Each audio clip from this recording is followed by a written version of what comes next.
Bapak Ibu yang berbahagia, Yogyakarta selalu menjadi inspirasi bagi hampir semua orang Indonesia. Bahkan orang-orang di luar sana banyak terinspirasi dengan Yogyakarta. Hadirin, kita akan segera masuk pada acara inti fokus grup diskusi budaya dan pemberdayaan keswadayaan lokal kewirausahaan. Indonesia sudah 79 tahun. Pertanyaan rakyat Jogja adalah apakah masyarakat adil dan makmur? Di mana visi kita dalam gerakan kebudayaan adalah merevitalisasi budaya Indonesia dan memastikan ketahanannya terhadap pengaruh global dengan mendorong praktek hidup yang etis, komunal, dan berkelanjutan. Kenapa kita perlu melakukan diskusi tentang pemberdayaan dan budaya ini di Indonesia ini?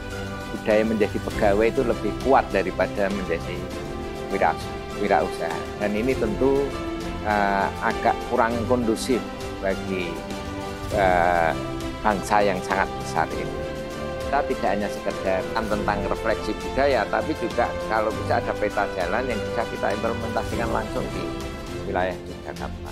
Hari ini Anda semua berkumpul di kota budaya, di Culture Hub of Indonesia, kata orang asing, pusat budaya Indonesia, khusus Jawa, untuk membahas bagaimana memberdayakan masyarakat berbasis cerlang budaya lokal. Dan Jogja adalah tempat datangnya one-shot ide into the mind bagi pendirian Dompet Bawah. Saya ingin memberikan catatan khusus mengenai hal ini, yaitu adanya juga ancaman atas pemberdayaan dari beberapa, entah apa sekarang sudah bisa disebut budaya atau masih sekedar sebuah fenomena. Misalnya, relasi kuasa ini kian hari kian mengemuka. Masyarakat kita makin menganggap bahwa segala keberhasilan berhubungan dengan kekuasaan. Budaya instan, segala sesuatu harus segera. Kemudian juga budaya atau fenomena post-truth. Semua menjadi kebenaran dan semuanya menjadi tidak benar. Hari ini saya sebagai dokter juga merasa yang kurang itu adalah empati. Nepakno karo awake dhewe. Artinya membayangkan saya jadi dia. Gitu. Jadi kita sering gagal di pelayanan karena kita kurang nepakno karo awake dhewe. Ke depan saya berharap FGD ini kemudian ditindaklanjuti dengan problem based learning. Jadi ada permasalahan, mungkin produk tidak laku atau apa dan sebagainya. Nah, datanglah kita itu dan akhirnya jadi teratasi masalah itu. Saran saya itu aja. Dilanjutkan terus, tapi jangan hanya diskusi terus gitu. Artinya ya in action ya, dari in action. Kebanyakan apalagi kalau udah level UKM, gaul dengan teknologi menjadi sangat mahal atau ketidaktahuannya ya menjadi sangat tertinggal kita. Itu Bung Karno sudah menggagas apa yang disebut dengan Trisakti, 3 sovereignty, 3 daulat. Yang pertama adalah daulat politik, yang kedua adalah daulat ekonomi, yang ketiga adalah daulat budaya. Daulat budaya ini akan menjadi lokomotif yang menghela daulat ekonomi dan nanti menghela daulat politik. Justru kebudayaan itulah yang terdepan. Apa yang bisa kita lakukan, ya nanti pertanggungjawaban kita, apa yang kita lakukan untuk negeri tercinta ini. Kami dari BMT Beringharjo, anak muda tentu menjadi prioritas bagi kita untuk memulai usahanya. Jangan takut, harus berani gitu. Persoalan klasik, modalnya dari mana gitu. Hari ini kami memiliki namanya Malioboro Business School, di mana itu menjadi tempat pembelajaran. Tidak hanya belajar, tapi BMT juga memberikan satu stimulan atau modal kerja untuk memulai. Jadi hari ini tidak ada yang tidak mungkin, tidak ada yang tidak bisa jika kita mau. Kenapa ada pemberdayaan? Itu asumsinya adalah lahir dari adanya situasi ketidakberdayaan. Ketidakberdayaan oleh sebab struktural, aspek struktural. Sehingga saya sepakat dengan apa yang disampaikan oleh Prof. Bayu Krisnamurti tadi bahwa relasi kuasa kita itu timpang karena relasi pengetahuannya timpang. Betapa pentingnya seorang pemimpin yang baik. Mengapa demikian? Karena masyarakat kita itu adalah masyarakat paternalistik. Yang kebanyakan itu mereka itu akan sendiko indau dalam kepada para pemimpin.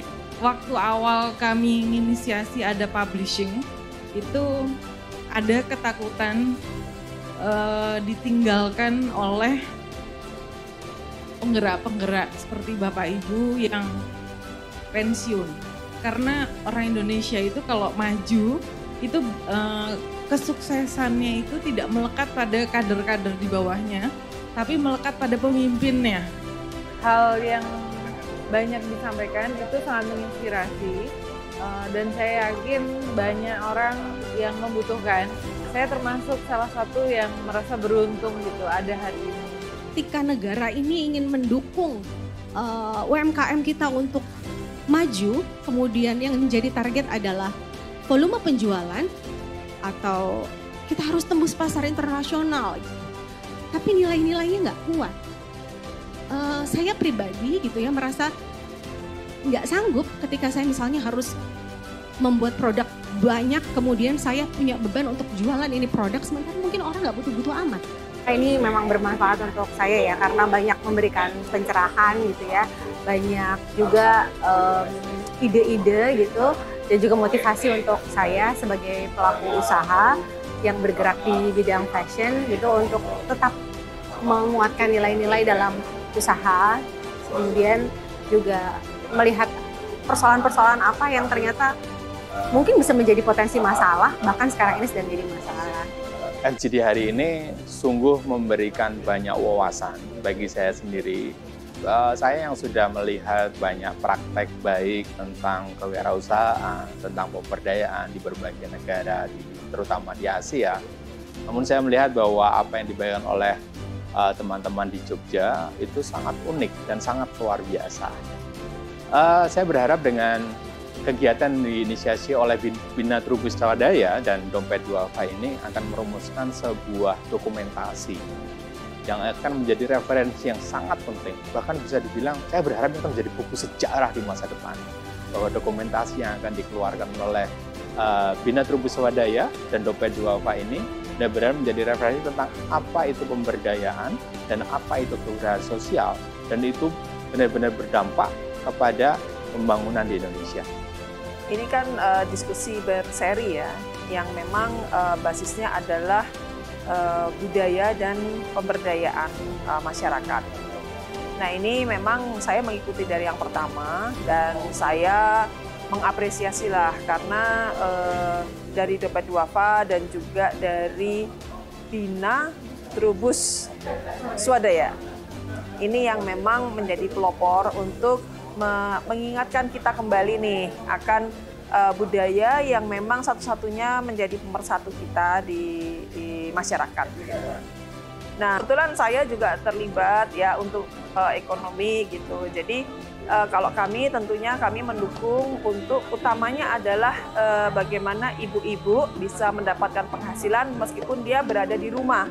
Ini kita menjadi keluarga sejahtera gitu. Jadi tanpa meninggalkan tugas menjaga anak dan lain-lain di rumah, tapi karena seorang ibu atau seorang istri juga harus berkreasi dan berkreatif gitu. Itu sih, jadi harapan ke depan bagaimana diskusi-diskusi ini meskipun ganti-ganti topik untuk tadi kan sekarang ini kewirausahaan, mungkin yang nanti apalagi pendidikan atau apalagi gitu. Tapi jangan lupa semua yang kita kerjakan adalah basicnya adalah budaya.